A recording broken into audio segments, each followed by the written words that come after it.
नमस्कार, मेरा नाम आंचल, साइकोलॉजी मेरा पैशन। तो आगे शुरू करते हैं डेवलपमेंट का आगे का अध्याय। डेवलपमेंट के काफ़ी सारे प्रिंसिपल्स मैंने आप लोगों के साथ डिस्कस करे थे, तो उन्हीं को लेकर कुछ चैलेंजिंग क्वेश्चंस करते हैं। पहला वाला क्वेश्चन, डेवलपमेंट अपने आप में क्या है? जैसे हमने परिवर्तनों के बारे में बात करी थी, तो क्या ये परिवर्तन क्वांटिटेटिव है? क्या ये परिवर्तन क्वालिटेटिव है? हिंदी अनुवाद, यानी कि क्या यह परिवर्तन अपने आप में मात्रात्मक है? क्या ये परिवर्तन अपने आप में गुणात्मक है? क्या दोनों है या कोई नहीं? तो यहाँ पर जो मैंने आप लोगों के साथ डिस्कस करा था, वहाँ टैबुलर फॉर्म में आपको बोला था कि डेवलपमेंट में लार्जली हम क्वालिटेटिव चेंजेस को लेकर चलते हैं। लेकिन साथ ही साथ मैंने ये भी बोला था कि ग्रोथ जो मात्रात्मक परिवर्तनों की ओर संकेत करता है, वो डेवलपमेंट का पार्ट है। तो इसलिए यहाँ पर हमारा आंसर बनेगा बोथ। क्यों बना?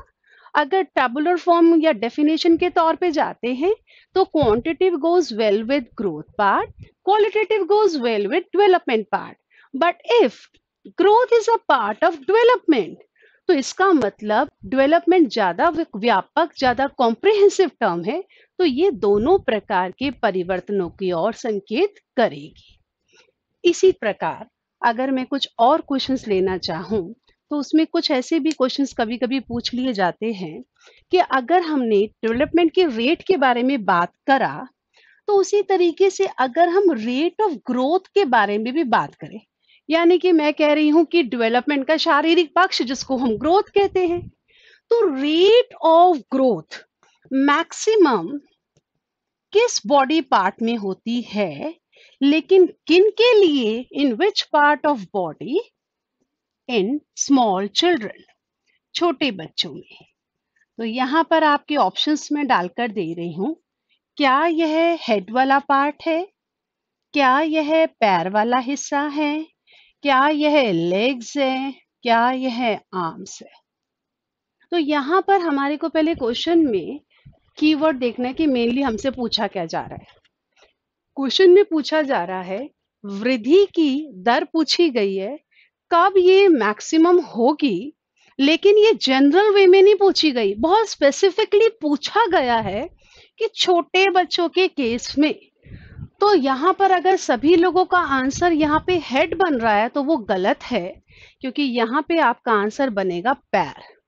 अब पैर क्यों बनेगा? मैंने पहले भी ये बताया था कि जो रेट होती है डेवलपमेंट की, वो पहला हर इंसान के लिए, हर व्यक्ति के लिए अपने आप में बिल्कुल निश्चित, बिल्कुल अलग होती है। तो डेवलपमेंट जो है वो इंडिविजुअल है या विकास व्यक्तिक होता है, हर इंसान के लिए अलग होता है, और हर इंसान के सभी पक्षों में विकास की दर बिल्कुल अलग-अलग होती है। आप ये नहीं कह सकते कि बच्चे का कॉग्निटिव भी और बच्चे का इमोशनल भी, दोनों में एक ही दर आपको देखने को मिलेगी इन द सेम इंडिविजुअल। वो भी अलग-अलग होगी, क्योंकि विकास के सभी पक्ष जो है वो अपने डिस्टिंक्ट पैटर्न को फॉलो करते हैं, डिस्टिंक्ट रेट को लेकर चलते हैं।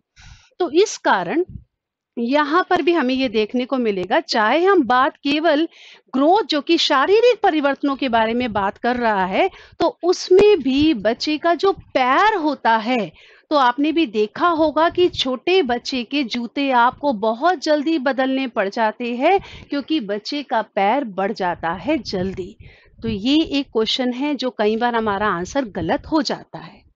अब इसी के साथ मान लीजिए मैं एक सिचुएशन बेस्ड क्वेश्चन कहती हूँ कि रानी ने अपने बच्चे के नए जूते खरीदे। अगर रानी अपने बच्चे के लिए नए जूते खरीद रही है, तो यह किस संदर्भ में, what is this attributed to? तो क्या यह बात ग्रोथ को लेकर है? क्या यह बात डेवलपमेंट को लेकर है? क्या यह बात मैच्योरिटी को लेकर है? क्या यह बात एनवायरमेंट को लेकर है? तो यहाँ पर ये 4 आप लोगों के ऑप्शंस है कि अगर रानी ने अपने बच्चे के नए जूते खरीदे हैं, तो इस फैक्ट को हम किसके साथ रिलेट कर पाएंगे? क्या ये ग्रोथ है? डेवलपमेंट है, मैच्योरिटी है या एनवायरनमेंट है? तो पहले हम समझ लेते हैं यहाँ पर कौन सा आंसर ठीक बनेगा। ठीक तो बनेगा जी आपका ग्रोथ, लेकिन बाकी क्यों नहीं बन पा रहे? बच्चे का एक जनरल सेंस यही कहता है कि जब बच्चे का पैर बड़ा हो गया होगा तभी बच्चे का जूता छोटा हो गया होगा और हमें नया जूता खरीद के देना पड़ा होगा। तो इसका मतलब हम शरीर के उन परिवर्तनों की बात कर रहे हैं जो इजीली मेजरेबल है। तो आपने देखा होगा जब हमें भी जूता लेने जाना होता है तो हमारे पैर को एक फुट साइज वाला देखने के लिए हम उस पर रखते हैं स्टैंड के ऊपर, पैर हमारे पैर का साइज आता है, उसके अकॉर्डिंगली वो हमें जूता दिखाता है। तो इसका मतलब ये परिवर्तन कौन से जिनको आप माप रहे हो, सटीक तौर पे माप रहे हो एक्यूरेसी के साथ, ताकि जूता बिल्कुल आपके पैर में फिट आ जाए। तो ये केवल ग्रोथ को लेकर है। ये डेवलपमेंट को लेकर कब होगा? ये डेवलपमेंट को लेकर तब होगा जब पैरों की कार्यात्मक क्षमता को लेकर बात हो। वो कब होगी? जब बच्चा, मैं कहती हूँ, चलने लग गया। तो अगर बच्चा चल रहा है तो वहां पे हम कहेंगे वो डेवलपमेंट है। और मेच्योरिटी और एनवायरनमेंट, मेच्योरिटी जो है उसका मैंने पिछली बार भी बोला था, लेकिन ऑप्शंस में थोड़ा फेरबदल हो गया था कि मेच्योरिटी और डेवलपमेंट ये आपस में रिलेटेड है कि अगर मेच्योरिटी होगी तो साथ में ही डेवलपमेंट आएगी। तो डेवलपमेंट डिपेंड्स अपॉन मेच्योरिटी। तो ये तो दोनों आपस में बिल्कुल जुड़े हुए हैं। और चौथी बात कह रही है एनवायरनमेंट। तो यहाँ पे मैंने एनवायरनमेंट के संदर्भ में ऐसा कुछ भी नहीं कहा है। तो ये केवल आपका आंसर बनेगा ग्रोथ वाला। अब बढ़ते हैं कुछ और क्वेश्चंस को लेकर। अगर मैं कहती हूं कि डेवलपमेंट के सभी पक्ष आपस में जुड़े हुए हैं, और ये मैंने जब डेवलपमेंट का टैबुलर फॉर्म में बनाया भी था तो तब भी बताया था कि डेवलपमेंट अपने आप में क्यूमुलेटिव है। सबने ये प्रिंसिपल्स पढ़े हैं, अब अलग अलग नाम है। मैं कहती हूँ क्यूमुलेटिव है, या मैं कहती हूँ समग्र है, विकास व्यापक होता है।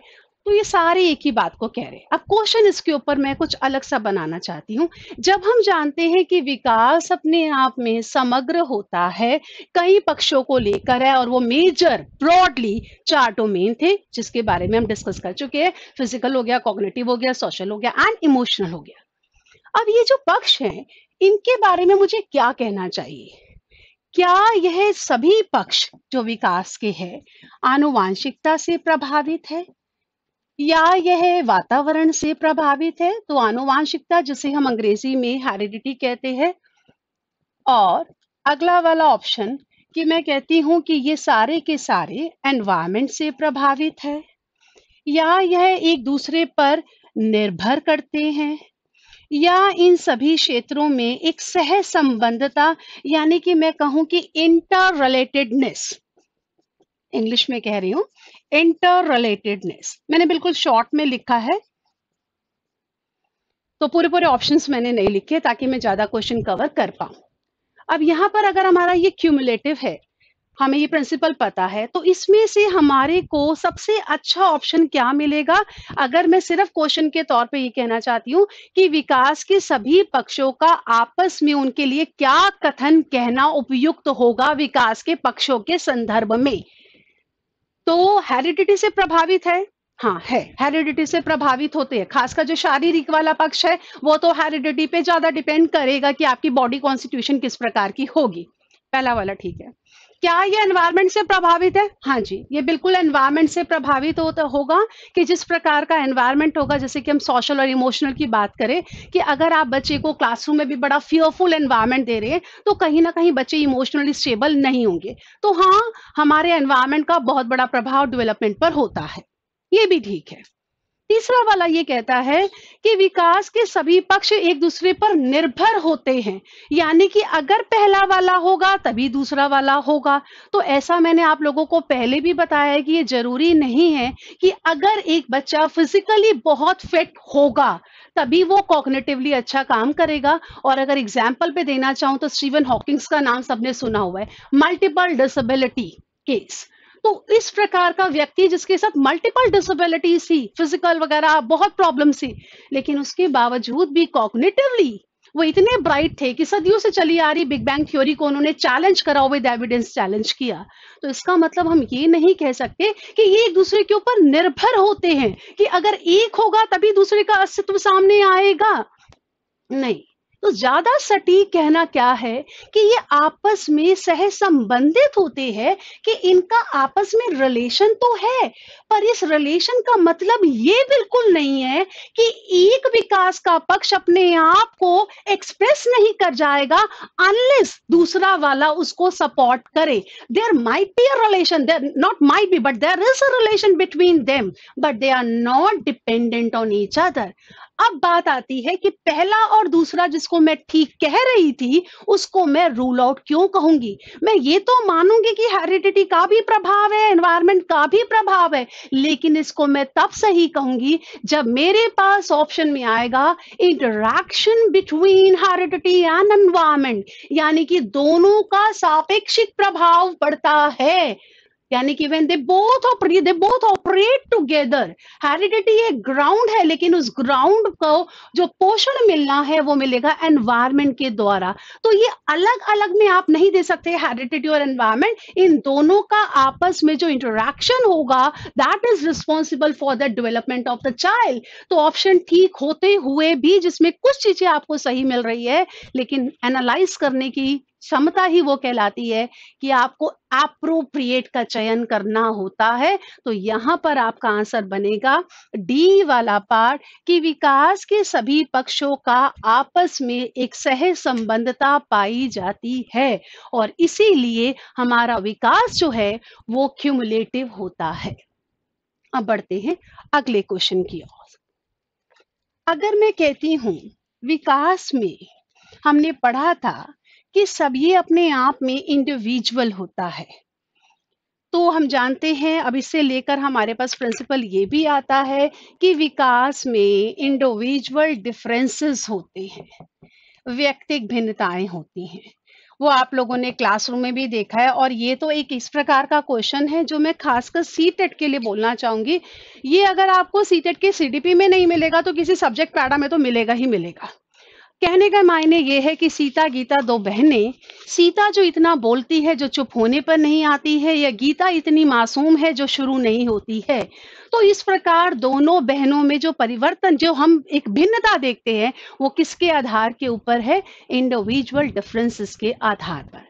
अब अगर मैं कहती हूँ कि ये जो इंडिविजुअल डिफरेंसेस है इसके ऊपर अगर क्वेश्चन बनाती हूँ, तो मैं कहती हूँ individuals differ from each other. दो व्यक्ति आपस में एक दूसरे से भिन्न होते हैं। किसके कारण भिन्न होते हैं? क्योंकि pace of development is different, या हम कहते हैं principles of growth and development के कारण ये ऐसा होता है। ग्रोथ को मैं केवल जी लिख रही हूँ और डेवलपमेंट को मैं केवल डी लिख रही हूँ। या मैं कहती हूँ क्योंकि डेवलपमेंट जो है वो अपने आप में ऑर्डर्ड होती है, या मैं कहती हूँ कि एक जो जनरल कैपेसिटी है डेवलपमेंट की, उसके कारण वो सबकी अलग अलग होती है। तो हमारे पास चार ऑप्शन आ गए। अब हमें सबसे सटीक का सिलेक्शन करना होगा। अगर मैं कहती हूँ दोनों अलग अलग है, पहला कहता है कि डेवलपमेंट का जो पेस है वो अलग अलग है, इस कारण होता है, या principles of growth and development है। तो अगर मेरे को यहाँ पे आंसर का चयन करना होगा तो one will be your answer. Pace क्या बोल रहा है कि रेट जो है वो सबका अलग अलग है। यानी कि एक घर में भी आपने देखा होगा, एक ही बच्चे हैं, एक ही माँ बाप के बच्चे हैं, उनका भी पेस ऑफ डेवलपमेंट अलग अलग होता है। वहां तो उनको एक ही प्रकार का पोषण भी मिल रहा है और एक ही माता पिता से बच्चे हैं, और तब भी हम देख रहे हैं कि पेस ऑफ डेवलपमेंट अलग अलग होता है। उसके बाद हम देखते हैं principles of growth and development. वो तो जो डेवलपमेंट के प्रिंसिपल दिए हैं वो तो अपने आप में एक जनरलाइजेशन है। प्रिंसिपल्स अपने आप में क्या है? जो एक आप कहते हैं एक पैटर्न है, एक सामान्यता है जो सभी में पाई जाएगी। यानी कि सभी में आपको डायरेक्शन का नियम देखने को मिलेगा ही मिलेगा, सभी में हम कहेंगे एक ऑर्डर्ड है, सिक्वेंशियल है, तो वो तो सभी के लिए होगा ही होगा। तो जो सभी के लिए होगा तो वो व्यक्तिगत भिन्नता को जस्टिफाई नहीं कर पाएगा। सी वाले की बात कह रही हूँ फिर ऑर्डर की, तो ऑर्डर तो फिर से वही डेवलपमेंट का ही एक ऑर्डर है, तो वो तो मैं कह रही हूँ सभी के लिए एक जैसे ही होंगे ऑर्डर, लेकिन वो ऑर्डर के अंदर जो सबकी पिकअप करने की जो एक क्षमता होती है वो सभी की अपने आप में अलग होती है। और चौथा फिर वही कह रहा है कि जो जनरल कैपेसिटी ऑफ डेवलपमेंट है, कि डेवलपमेंट होने के बाद जो आपकी क्षमताओं में विकास होता है, तो वो क्षमताओं में विकास सबका होता है, लेकिन उसकी दर बिल्कुल अलग अलग होती है। तो सबसे अप्रोप्रिएट यहाँ पे आंसर बनेगा आप लोगों का पहला वाला, pace of development is difference. अब इसी के ऊपर एक क्वेश्चन ऐसा भी बना लेते हैं कि कौन सा व्यक्तिक भिन्नता का कारण नहीं हो सकता। तो यहां मैं लिख देती हूं, not the cause of individual differences. थोड़ा सा मैं क्वेश्चन को यहां पर आगे ले जाती हूं, जहां पे मैं कह रही हूं कौन सा व्यक्तिक भिन्नताओं का कारण नहीं बनेगा।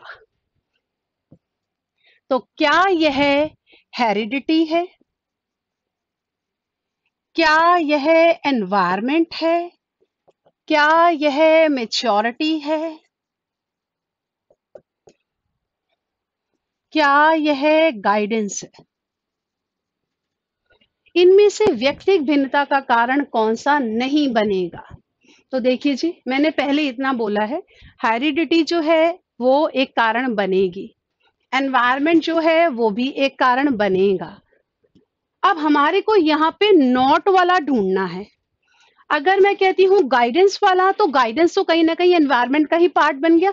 अगर बच्चों को, खासकर एडोलेसेंट के बच्चे जिनको बहुत जरूरत है गाइडेंस की, इमोशनल गाइडेंस की, इमोशनल सपोर्ट की, अगर उनको अच्छा गाइडेंस मिलेगा तो वो बहुत अच्छी राह पे चलेंगे। वरना यही एज में अगर बच्चे मिसगाइड हो जाएंगे तो यही बच्चों का delinquent behaviour, criminal tendencies, criminal behaviour सामने आना शुरू होगा।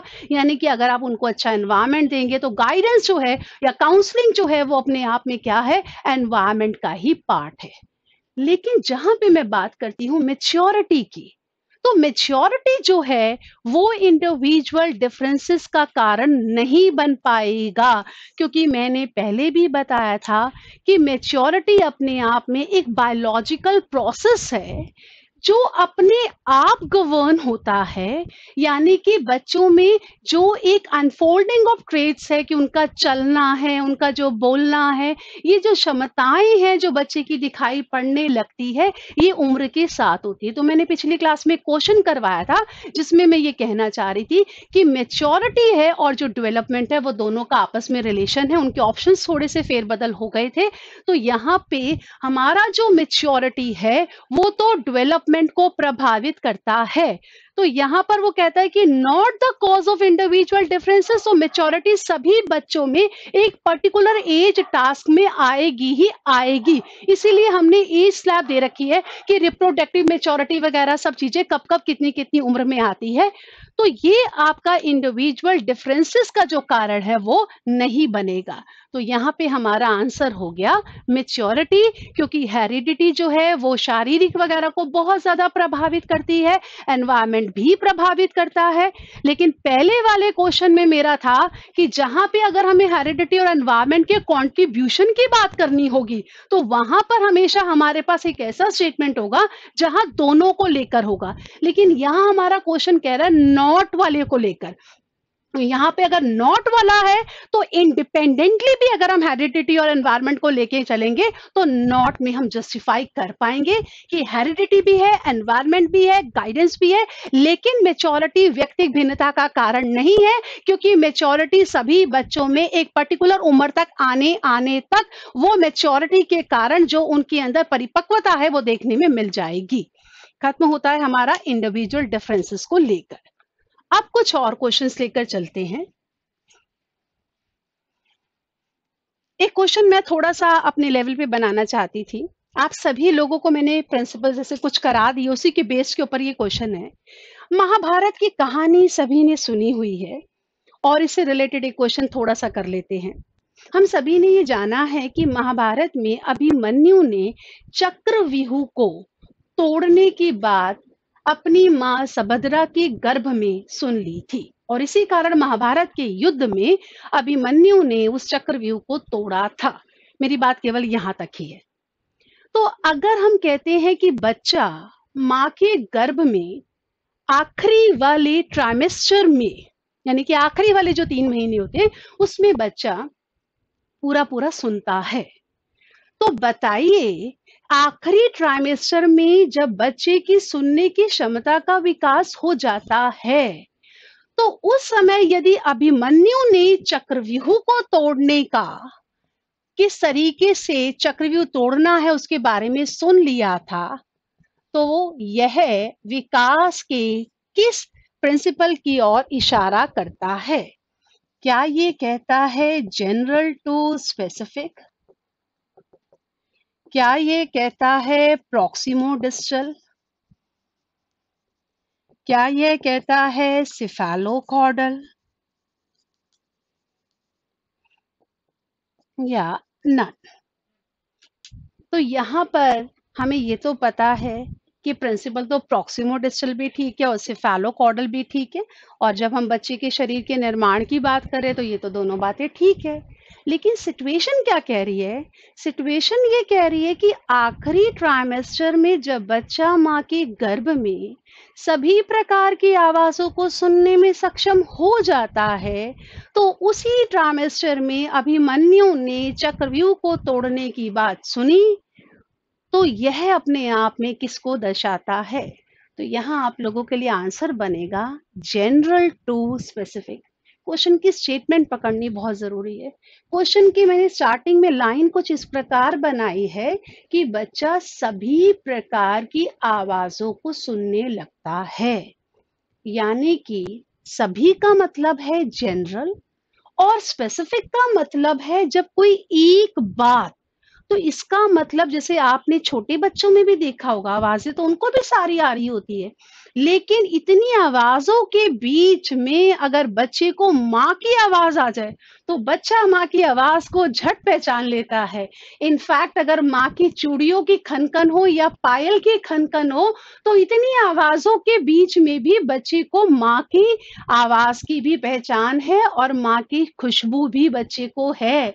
तो इसका मतलब बच्चे में जनरल टू स्पेसिफिक है। तो यहाँ वाले क्वेश्चन में भी आपका आंसर बनेगा जनरल टू स्पेसिफिक।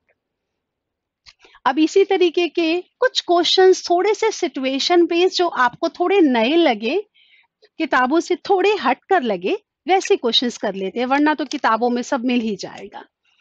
मैं कहती हूँ आरटी एक्ट 2009। आरटी एक्ट 2009 के अनुसार हम देखते हैं जितने भी क्लासरूम्स हैं वो होमोजीनियस हैं इन टर्म्स ऑफ एज, यानी कि जितने भी कक्ष है वह समजातीय है, होमोजीनियस है age wise. But despite of the fact that they all belong, all are of the same age, हम ये जानते हैं कि सभी की आयु समान है, लेकिन फिर भी हम देखते हैं कि इन लोगों का जो पढ़ने का तरीका है वो अलग अलग है। Despite of the fact that they all are of the same age, we find that some children are struggling with the basic concept, कि कुछ बच्चे जो है वो तो बहुत ही छोटे छोटे कंसेप्ट के साथ स्ट्रगल कर रहे होते हैं, लेकिन कुछ बच्चे क्लास में ऐसे होते हैं कि जब तक वो बच्चे अभी शुरू कर रहे होते हैं, some are through with the work and some are at the advanced stage. तो यह कौन सा प्रिंसिपल इसके ऊपर कमेंट कर सकता है, किसकी ओर इशारा कर सकता है? Are at the advance stage. तो यहाँ पर आपके ऑप्शंस है कि डेवलपमेंट इज डिस्टिंक्ट, या थोड़ा क्वेश्चन और घुमा देती हूँ ऑप्शन को, डेवलपमेंट इज नॉट डिस्टिंक्ट। दूसरा कहती हूँ development does not have same pace, development is not constant. तो यहाँ पे मैं कहती हूँ कि डेवलपमेंट जो है वो सभी के लिए पृथक नहीं होती, मतलब नॉट डिस्टिंक्ट वाली बात कहना चाह रही हूँ। अगला कह रही हूँ कि इसमें सेम पेस नहीं होगा, यूनिफॉर्म नहीं होगा। आखिरी एक ऑप्शन और लिखना चाहती हूँ पर जगह देख रही हूँ, या फॉर एस ऑल चिल्ड्रन। चलिए तीसरा वाला ऑप्शन की जगह नहीं बन रही है तो मैं इसको नन में डाल देती हूँ। क्योंकि पूरा नहीं आ पाएगा, तो हम इनमें लेके डिस्कस कर लेते हैं। तो यहाँ पर अगर मैं कहती हूँ कि कुछ बच्चों ने अभी शुरू भी नहीं किया होता क्लास में काम, और कुछ इंटेलिजेंट बच्चे कहते हैं कि हमारा काम मैम हो गया, जबकि सबकी एक ही एज है, सबको एक ही टीचर पढ़ा रही है, सबको एक प्रकार का एनवायरनमेंट, कम से कम अकेडमिक एनवायरनमेंट जो क्लासरूम में मिल रहा है वो बिल्कुल सेम है। लेकिन फिर भी अगर काम में इतना फर्क आ रहा है, तो ये किस चीज को लेकर है कि डेवलपमेंट इज नॉट डिस्टिंक्ट है, development does not have same pace है। तो यहाँ सबसे सही आंसर, क्योंकि ई और बी बहुत मिलता जुलता है, बस आपको लैंग्वेज समझनी है। यहाँ पर ये कह रहा है कि डिस्टिंक्ट नहीं होता, डेवलपमेंट तो भाई डिस्टिंक्ट होता है, हर बच्चे के लिए बिल्कुल अलग होता है। तो ये बात तो ठीक है कि डेवलपमेंट सबके लिए डिस्टिंक्ट होता है, लेकिन यहाँ दे दिया है नॉट लगा के, तो ये वाला आंसर नहीं बन पाएगा।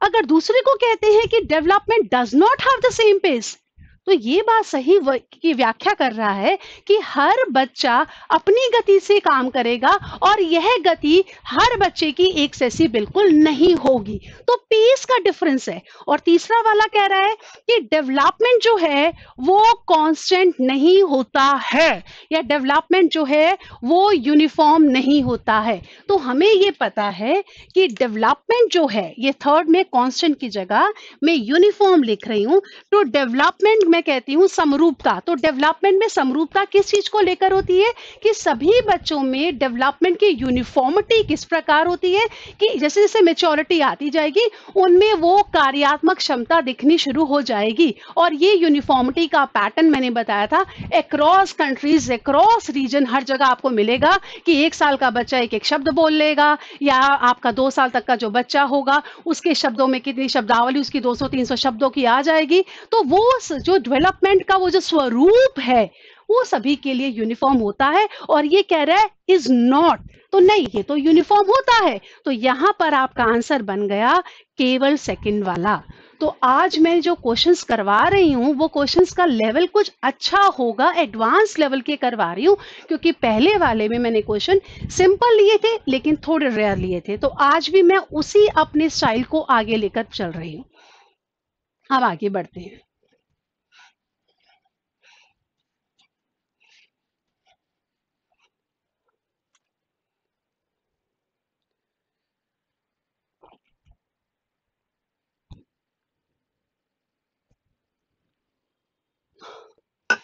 अब इसी रेट को लेकर एक क्वेश्चन और डिस्कस करना चाहूंगी। हम ये देखते हैं कि जो रेट फिजिकल डेवलपमेंट का है वो अगर उम्र की स्टेजेस में भी देखूं तो वो अलग अलग होता है। कैसे होता है कि कभी कभी क्वेश्चन, ये इसी एक क्वेश्चन में 3 क्वेश्चन बन जाएंगे। Rate of physical development is rapid, बहुत तेजी से होता है रेट, कब?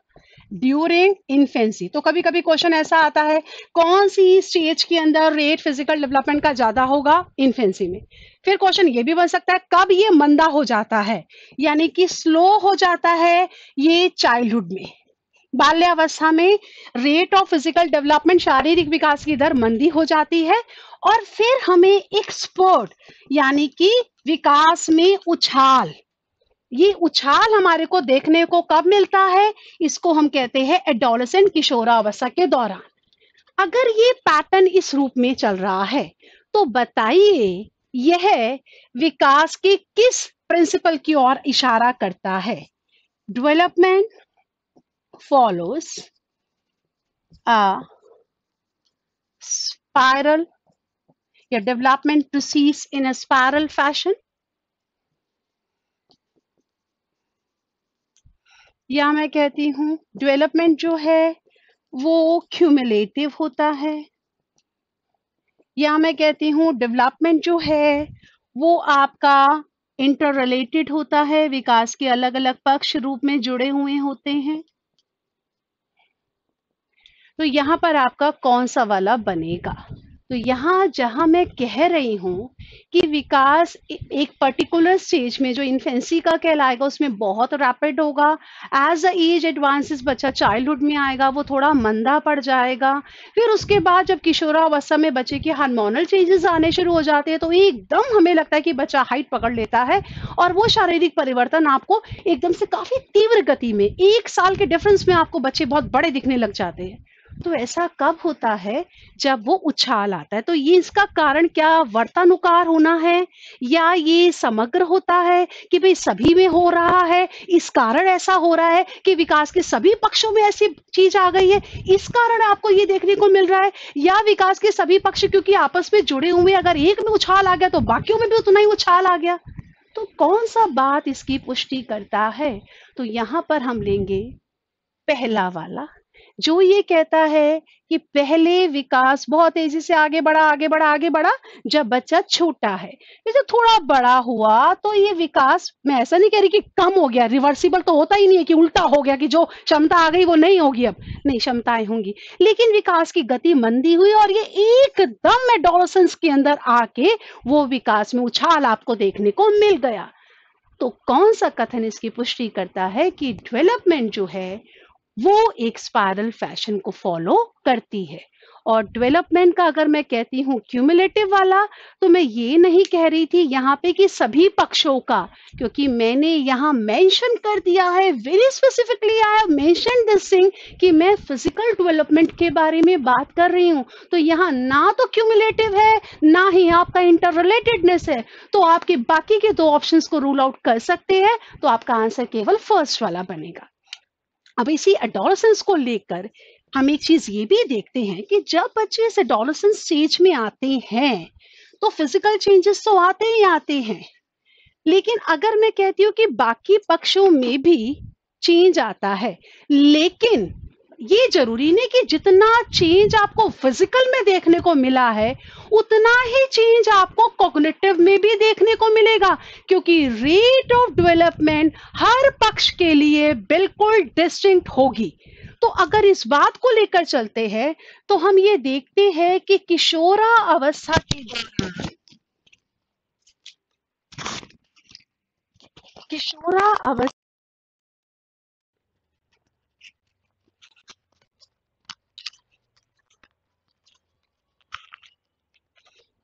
तो किशोरा अवस्था के दौरान बच्चों में एक अच्छी समस्या निवारण यानी कि प्रॉब्लम सॉल्विंग, बच्चों में समस्या निवारण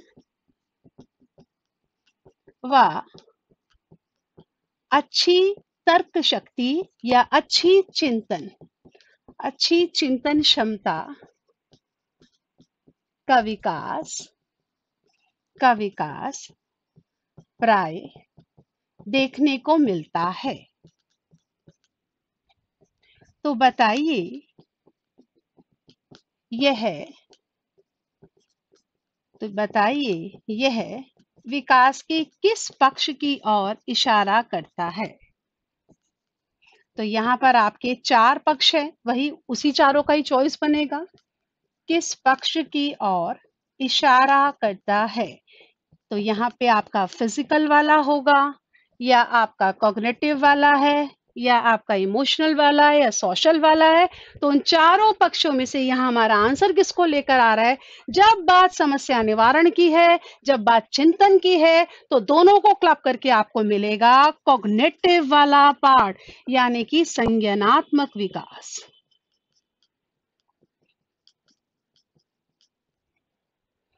तो इस तरीके से हमारे पास यहाँ आ जाएगा कॉग्निटिव।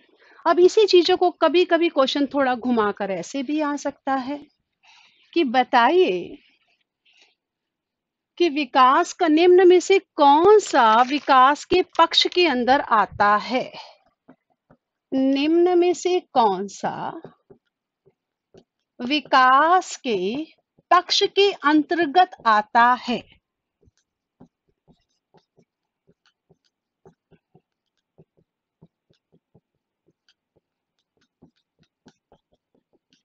तो यहाँ पे पहला है नर्वस सिस्टम,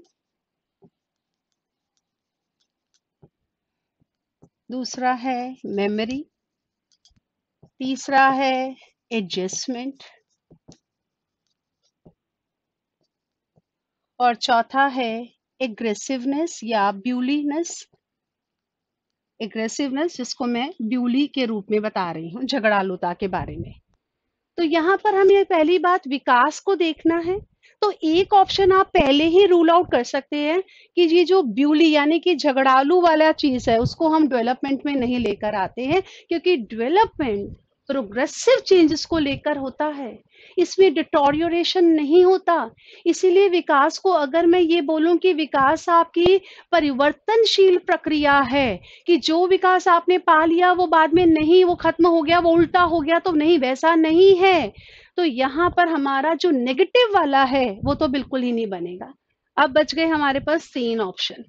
तो अगर मेरे को यहाँ पे ये भी नहीं दे रखा कि विकास का कौन सा पक्ष, हमें तो ये पता है कि विकास के आपके 4 पक्ष है, तो अब मेरे को उन चारों पक्षों की ओर सोच के चलना पड़ेगा कि नर्वस सिस्टम की बात हो रही है, तो नर्वस आपका कहाँ पे जाएगा? सबसे अच्छा आपको नर्वस कौन से पक्ष में मिलेगा? वो मिलेगा आपको कॉग्निटिव में। उसके बाद अगर मैं मेमोरी की बात करती हूँ, तो मेमोरी जो है वो तो नर्वस सिस्टम का ही कहीं ना कहीं पार्ट है, और आपके ब्रेन के अंदर जो मेनली हिपोकैम्पस वाला पार्ट है, ये भी किसी टेट का क्वेश्चन है कि हिपोकैम्पस जो है वो किसको डिनोट करता है। तो हिपोकैम्पस जो ब्रेन का हमारा रीजन होता है, ये रीजन हमारा ब्रेन के अंदर ही है, हिपोकैम्पस वाला। तो कहीं ना कहीं मेमोरी है, तो मेमोरी किसका फंक्शन है? नर्वस सिस्टम का है, तो मेमोरी भी उसका पार्ट बन जाएगा। और एडजस्टमेंट जो आप कॉग्निटिव तौर के ऊपर जो अपने स्कीमास वगैरह को बदलते जाते हो, वो भी आपके नर्वस सिस्टम के फंक्शन के तौर के ऊपर ही आएगा। तो सबसे अप्रोप्रिएट जो आपका मेन आंसर बनेगा, जिसको मैं कहती हूँ काफी ब्रॉड टर्म के तौर पे, तो वो कहलाएगा आपका नर्वस सिस्टम। क्योंकि नर्वस सिस्टम में अगर आपका विकास होगा तो आपकी मेमोरी भी अपने आप में शार्प होगी। इनफैक्ट अगर यहाँ पर एडजस्टमेंट की जगह अगर मैं कहती इमोशंस वाला पार्ट, तो अगर एडजस्टमेंट को मैं इमोशनल सेंस में भी ले लूं, तो ब्रेन के अंदर ही हिपोकैम्पस के नीचे जो मैग्नेला वाला पार्ट होता है, वो इमोशनल आउटपुट, वो इमोशनल स्टेट को रेफर करता है। तो कहीं ना कहीं इमोशंस जो है और ये जो आपका पार्ट है मेमोरी वाला, वो दोनों के दोनों ब्रेन के अंडर आती है। और ब्रेन किसके अंडर आएगा? वो नर्वस सिस्टम में आएगा। और नर्वस सिस्टम किससे रिलेटेड है? कॉग्निटिव डेवलपमेंट से ही। तो इसीलिए यहाँ पे आंसर बन गया हमारा नर्वस सिस्टम का। तो मैंने काफ़ी सारे क्वेश्चंस आप लोगों के साथ डिस्कस कर लिए हैं, तो आज की क्लास के लिए इतना बहुत है। और मैं अगली वाली क्लास का टॉपिक आपका रखूंगी, एक ऐसा टॉपिक जो शायद बुक्स में बहुत कम डिस्कस किया जाता है।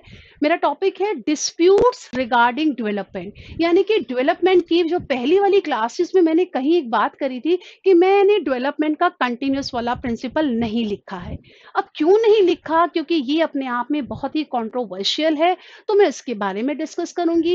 एक पार्ट जिसका आज मैंने ऑप्शंस में तो नाम दिया, but at length I haven't discuss that part, वो भी मैं अपना डिस्कस करूंगी। कंट्रोवर्सी में कहलाएगा वो आपका हेरिडिटी एंड एनवायरनमेंट, यानी कि नेचर नर्चर डिबेट। तो अगले में कुछ इन तरीके के डिस्प्यूट्स के बारे में डिस्कस, उनके क्वेश्चंस बनाकर दूंगी आप लोगों को। बस आप लोगों से मेरी रिक्वेस्ट ये है कि आप जो भी क्वेश्चंस वगैरह करना शुरू करते हैं, एंड तक आप उसको फॉलो करते रहिए क्वेश्चंस को, क्योंकि क्वेश्चन आपस में लिंक्ड है। इनफैक्ट इसके पहले वाले वीडियो और इसको इकट्ठा करके अगर देखोगे, then it will really become meaningful to you, और वो ज्यादा अच्छे से आपको समझ में आएगा। तो अगली क्लास के बारे में मैंने बता दिया। अगर आप लोगों के कोई सजेशंस हैं तो do write to me, comments वाले सेक्शन में आप लोग अपने कमेंट्स देते रहिएगा। Thank you.